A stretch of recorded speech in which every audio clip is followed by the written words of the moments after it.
what God's Spirit is saying to you. Now, about 8 days after these sayings, Jesus took with him Peter and John and James and went up on the mountain to pray.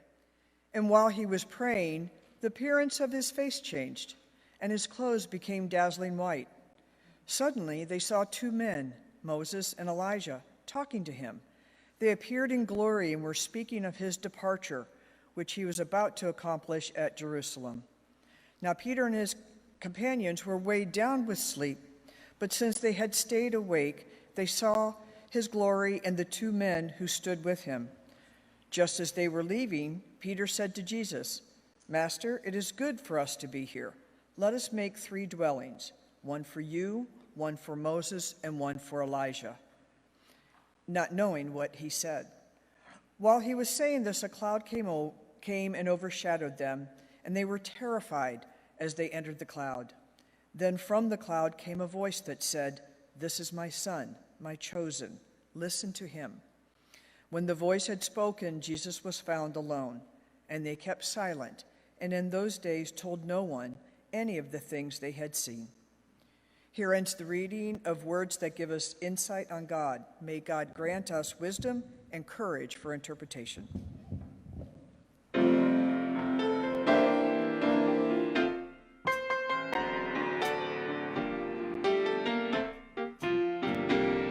Say with me, we've come this far by faith, leaning on the Lord, trusting in God's holy word,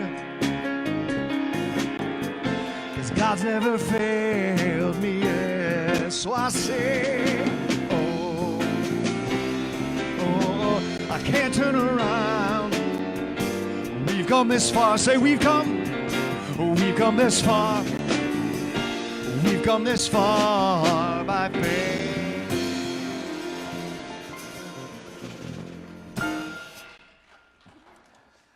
Well, friends, we are very excited to have with us today for this Jubilee Sunday the Executive Director of the Jubilee USA Network, Eric LeCompte, and his daughter Hannah have joined us all the way from Washington, D.C. And, you know, for the last year or so, we haven't been able to see Eric because of this global pandemic, and we're glad that things have eased up enough that he's able to be with us here in San Diego.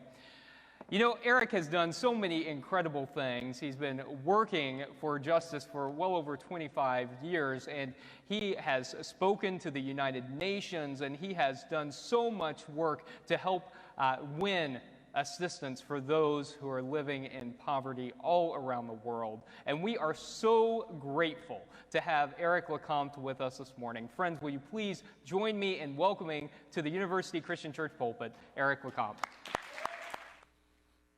Thank you, Pastor Caleb.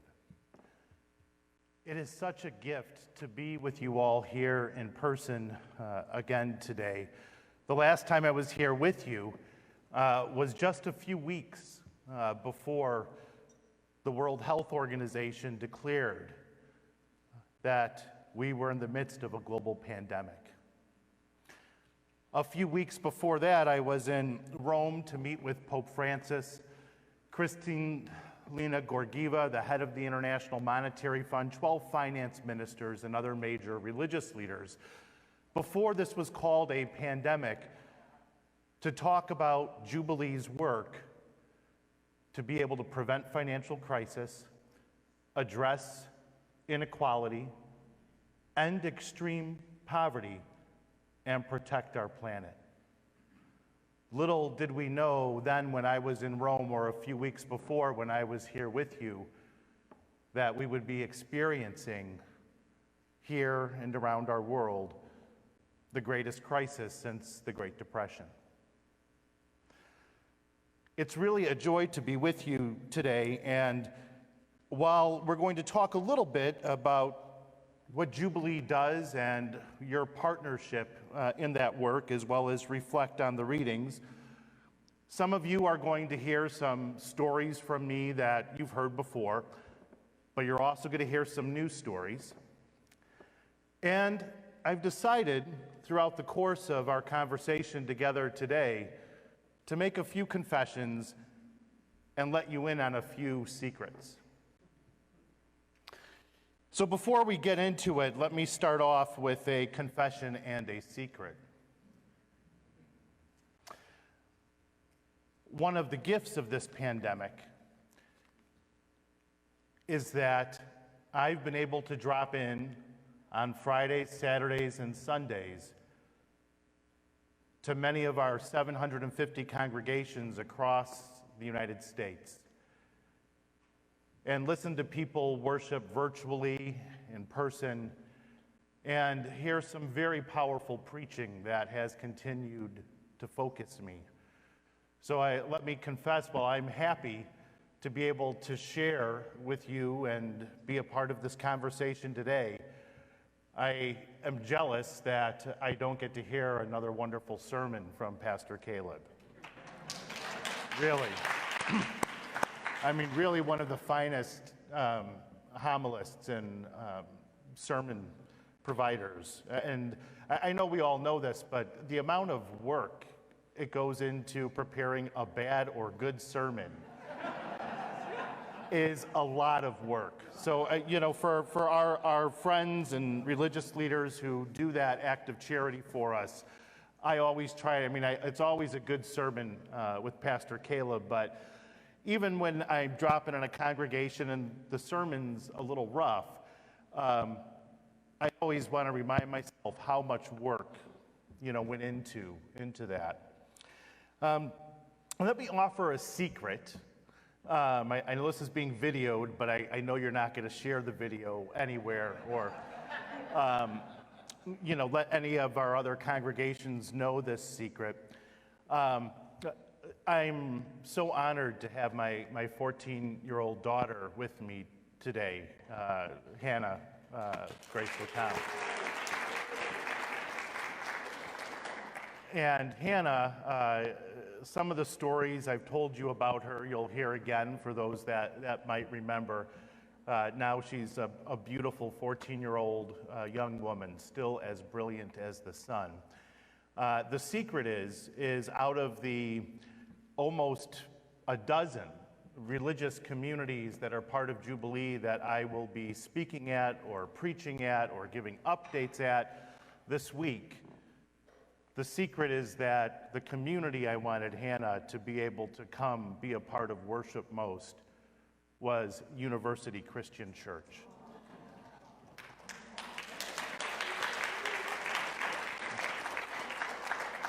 Where all are welcomed at the table and everyone is welcomed as Christ, as God. No matter who we are, where we've come from, what we've done, we're all welcome at the table here. And that leads us into the story today and the sermon that I was asked to prepare on today's readings. Seeing God in everyone as we respond to the pandemic and the greatest crisis of our lifetimes.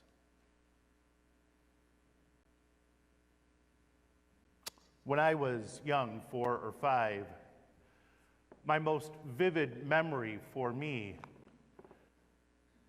was going to church with my parents. It wasn't a Sunday, it was Saturday. I was raised Catholic, still am a card-carrying Catholic.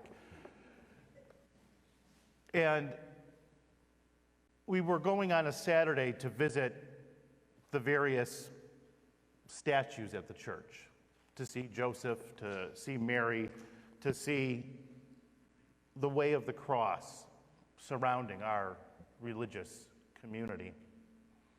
And it was on that particular Saturday, as a 4-year-old, 5-year-old, that I noticed something that I had not seen before, something that has stuck with me, something that troubled me, something that absolutely terrified me. I walked up to the front of the church by myself, and I looked up. And it didn't make sense what I was seeing. I couldn't understand at this place where we come and sing happy songs every Sunday why this thing was there. this face of misery, of torture, of failure, of death, of utter suffering. Why would that be here? My mom and dad came up behind me, and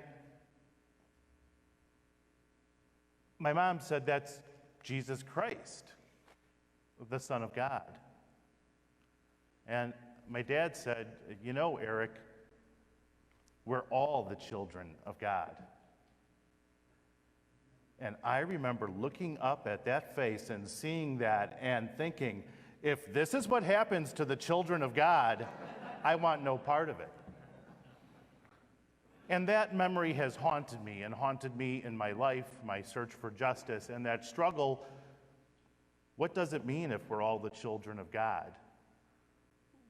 What does it mean if someone living on the street here in the Mission District, if someone's suffering because there aren't enough vaccines in Africa, are seeing their whole family get wiped out? What does that mean that across the United States, because of inflation, people are getting priced out of food? What does it mean that the economic shocks we have here mean that for the first time we're seeing 230 million people enter the ranks of famine in our world? If we're all the children of God, what challenge does that present? What might it mean? And learning from you, understanding that struggle in community, a lot of my work in Jubilee in recent years has been trying to also answer that question. What is our responsibility to one another? All of us here, all of us outside of here. The readings today, I think, are pretty powerful. And it was a real gift to reflect on the readings. I know we didn't do all of them today, but it was a gift to reflect upon them because at first, not so much the gospel, but the first and second reading in the psalm, there are some parts of it that kind of felt a little wacky to me. But I was really grateful to be able to focus on them. From Exodus, it talks about when Moses came down from Mount Sinai. As he came down from the mountain with the 2 tablets of the covenant in his hand, Moses did not know that the skin of his face shone because he had been talking with God. When Aaron and all the Israelites saw Moses, the skin of his face was shining, and they were afraid to come near him because they saw God in him. He called them to come and be with him. In the second reading in Corinthians, it continues, and all of us with unveiled faces, seeing the glory of the Lord as though reflected in a mirror, are being transformed into the same image from one degree of glory to another. For this comes from the Lord, the Spirit. And then the gospel. And while he was praying, that appearance of his face changed, and his clothes became dazzling white. And the money line from today's gospel. This is my son, my chosen. Listen to him. What might it mean if God resides in all of us? What does it mean if Jesus lives in all of us? A very important piece of faith for me has been the witness that women and men have lived for over 1,500 years in Benedictine monasteries, living by an ancient rule written by Saint Benedict and elevated by his sister, Saint Scholastica. And I love talking about the saints in the state of saints, sitting here with you in San Diego. I'm going to share with you another secret about that rule, about that book, that archaic piece about how we live in community together, what kind of food we get to eat, when we keep a knife under our pillow. That rule, the rule of St. Benedict, you don't need to read the rule to understand it, because I'm going to tell you what the secret of the rule of St. Benedict is. And maybe it's a secret we shouldn't keep any longer. Perhaps it's a secret we need to share. The secret of the rule of St. Benedict, from when you read the beginning of the rule to the end of the rule, for how people have lived in democratic institutions for more than 1,500 years, is this. The secret of the rule of St. Benedict, you find out when you finish reading it, is that today, tomorrow, every single day for the rest of your life, every single person that you will meet, that I will meet, that we will meet, has Jesus and God within them.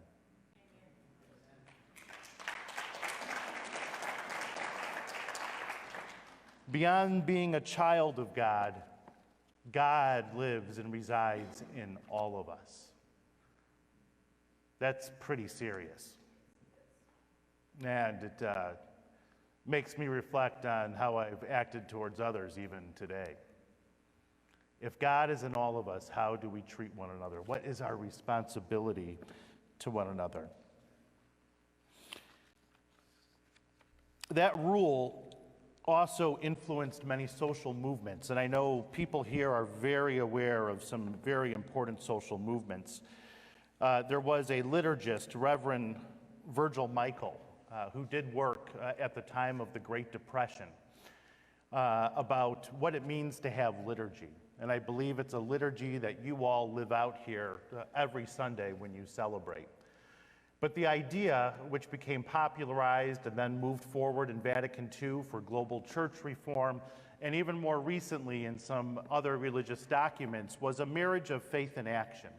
The responsibility, the understanding that if God resides in all of us, it means something very specific. And it's why this particular priest was so active in the labor movement and social movements and organizing rural farmers at the cusp of the pre-civil rights movement, bringing together black and white and Jew, as he would say, to fight for justice. The story of Virgil Michael, who died at a very young age and really became one of the great parents of liturgical reform and the marriage of faith and action in our global society, was this: that since God resides in all of us, we have a responsibility to live liturgy out in our daily life. He called this the call of the Christian society, which he meant that what liturgy really represents, beyond the crucial point of worship to God and our loving Creator, what liturgy truly represents beyond that truth is that it is a table, and it is a table we all can come around, no matter who we are, where we've come from, what we've done, that we are equal around the table. And at that table, there is enough for all of us, and all of that is shared. No one leaves the table hungry. And his call to us was that we should live that liturgy in every moment of our daily life. The people outside these walls, the people around the world, also have the ability to come to that table, be fed, to have enough. And that we have a responsibility to create and build that table as a part of the Christian society, as a global society, a global community. His work was so important, but in many ways, although his work is seen as radical and transformative for Christian communities all over the world, certainly dealing with these questions during the Great Depression, the last great crisis that we lived through as a society, what is absolutely intriguing about Virgil Michael's work is it doesn't really seem that radical. It seems like it's normal. It seems like it should be a way of being, a way for our society to act and to treat one another. In many ways, it's the Jubilee promise. The Jubilee promise is this, that God has created a rich and abundant world. And when we share those resources that God has given us, not only are we closest to one another, we're closest to the Creator. It's the story of the loaves and fishes. And we might argue about what the miracle was, but let me tell you another secret about the miracle that day. I don't believe that miracle, even though I believe in the power of God and believe in real miracles because I see them all the time. I don't believe the miracle that day was God creating manna from heaven, God actually multiplying the loaves and the fishes. I think in that story, when you read it closely, the miracle of the loaves and fishes was there already was enough. And when people decided to share out of what they had, God ensured there was enough.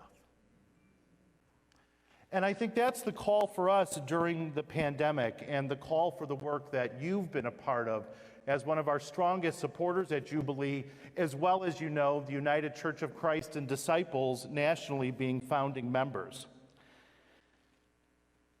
There's another part of today's readings that I didn't share with you, one that I find a bit more challenging.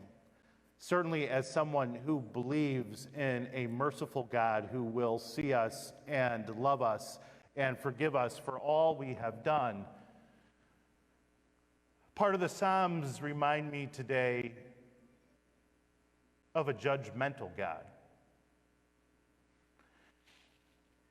From Psalm 99, Almighty King, lover of justice, you have established equity. You have executed justice and righteousness in Jacob. I wonder about that psalm and whether we're building heaven on earth or whether we believe at the pearly gates we might be judged. I'm not so sure the question will be to us, what have you done for the least of us, for the least of mine?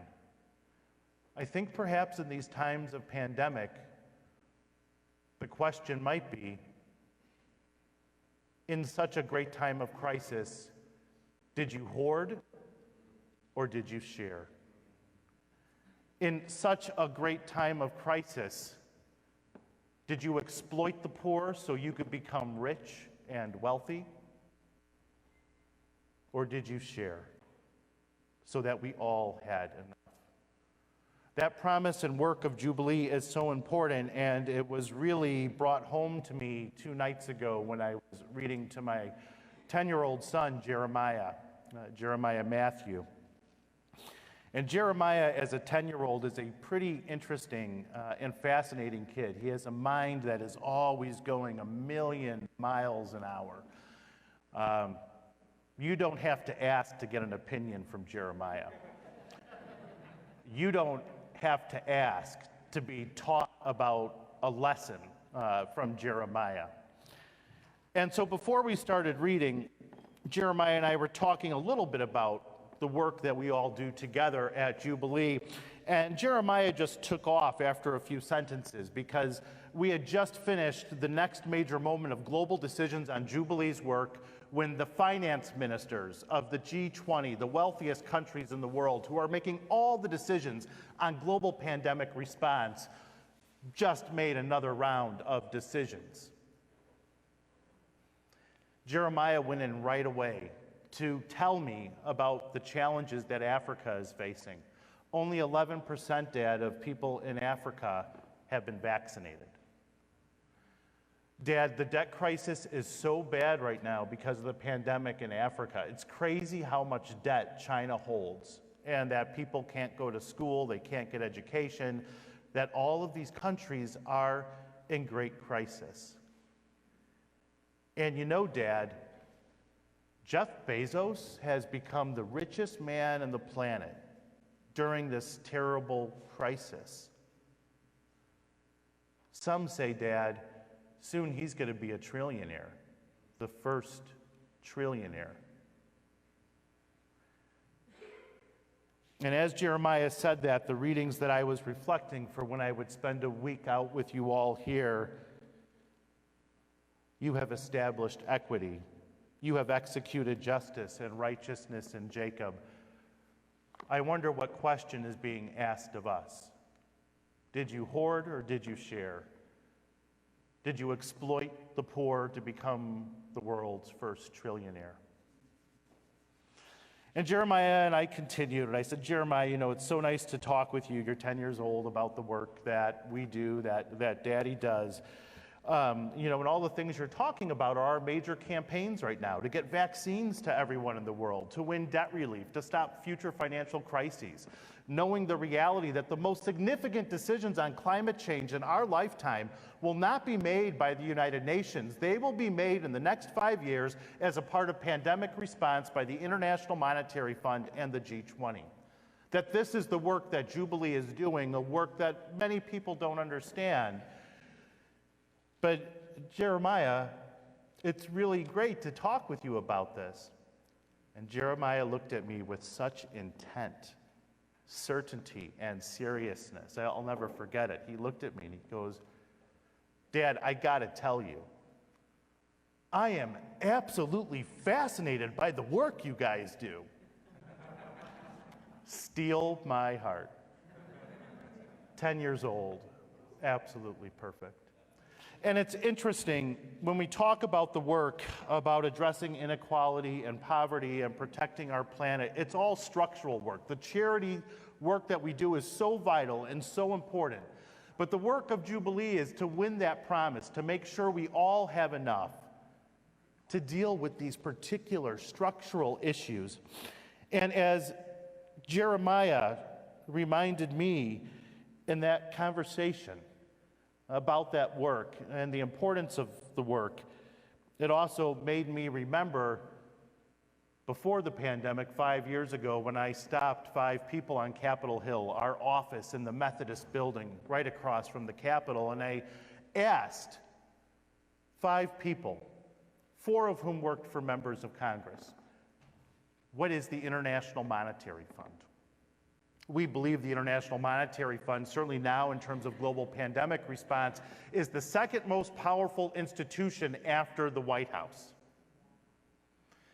I asked 5 people, 4 of whom worked for members of Congress, and 4 of those people could not give me an answer about an institution that impacts our lives, our livelihoods, our jobs, almost as much as the very oxygen we breathe.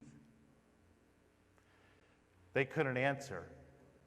But I ask any 12-year-old in Grenada, in Zambia, in El Salvador, what is the International Monetary Fund? They may not get it totally right, but they have a better answer than those 4 people who worked for members of Congress. My 10-year-old son, perhaps an anomaly, has a better answer than many of those we elect to lead us. This idea that we live in a rich and abundant world, that God is within all of us, and we are called to share that abundance among us, to be close to one another, to be close to the Creator, is the very work that at the University Christian Church, as a long-term member with supporters like Johnny and Carol and so many of you here in the community, have been so supportive of the work of Jubilee.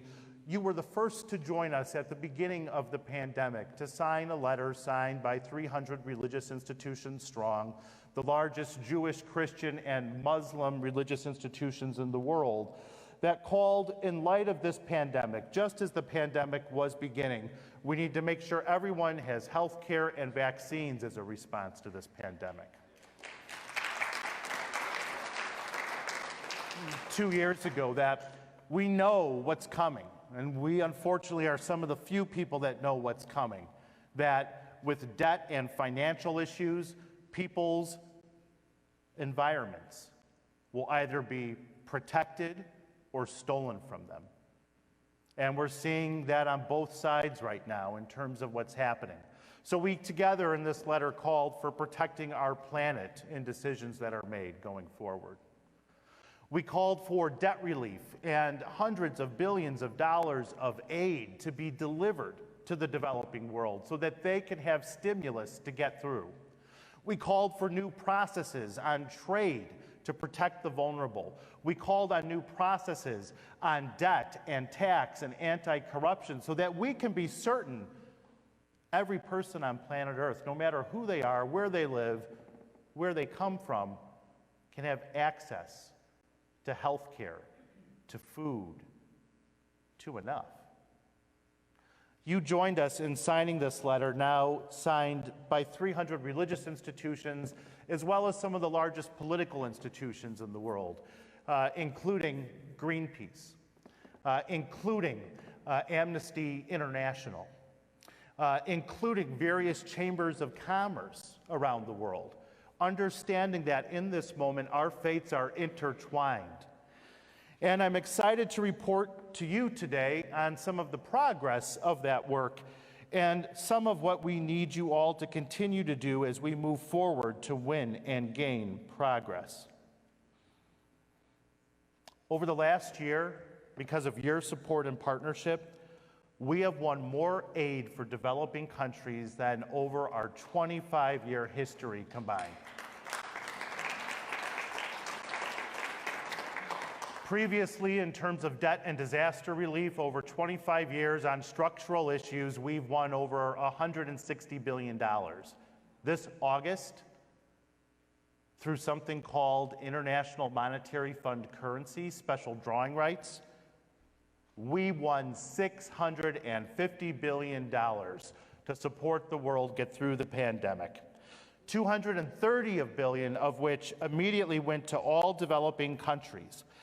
And now we need your help. You have generated so many calls and emails to Congress. We need your help as we now try to move more of this money that wealthy countries have received that they don't need to developing countries. Right now, in the upcoming congressional votes that will take place on the budget by March 11th, we have $22 billion on the line that will go from the U.S. coffers to developing countries if we win. We're going to need your help in the coming weeks to win. We won over the last year the first major agreement on global tax avoidance, tax evasion, and corruption. This new agreement means that $60 billion is coming into the U.S. alone, but in order for money to also reach developing countries, we're going to need your help. We won the first global debt relief process for the world's poorest countries, something we've worked on for 25 years. Now we need Congress to approve this process. We're going to need your help.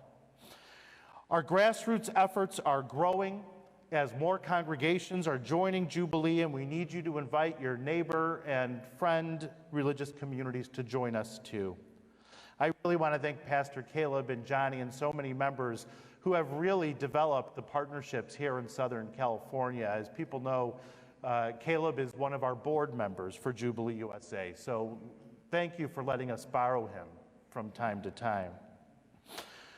We organized historic meetings this year with all the religious institutions, including the United Church of Christ and the Disciples leadership, with Secretary Yellen, Trade Ambassador Tai, and have moved forward new commitments on vaccine distribution. The U.S. is the biggest donor of vaccines in the world right now, on climate and development aid. And for the work we've done since 2015 on Puerto Rico, we've been able to cut the most debt in history, 55% of their debt, as well as win more than $50 billion in disaster relief. As I close, and I know you have indulged me for a very long time today, I think it's important to know, as we see the God in one another, as we see the God in all of us, there's actually a responsibility for those that poor, for those that hunger, for those that live in the developing world. There's also a reality where they need to see the God in us. This crisis is like no other, and we know it's expanded inequality. If you've had pension or money in the stock market, it's looked crazy over the last 2 years. very different than the '08 and '09 crisis. It's expanded inequality across the globe. And the reality of this crisis is a story from 10 years ago, which you've heard from my daughter, Hannah, who allows me to tell it in her presence when she was 4 years old. And I was preparing to come and visit you here in Southern California, and I was packing in my room, and Hannah came in a tutu and a tiara and all of her princess regalia, and she said, "Daddy, I am a very, very pretty princess." And I said, "Hannah, you are a very, very, very pretty princess." And she said, "But Daddy, I'm a really poor princess." And I said, Hannah, why are you a poor princess?" She said, "Well, Daddy, my castle is in a part of the country that doesn't have many jobs." This crisis has impacted us too. It's impacted our families and those we've loved. We've all known people who've lost their lives. We know that the economic shocks are going to continue to come. We know with inflation, we're paying twice as much for tomatoes as we did a year ago.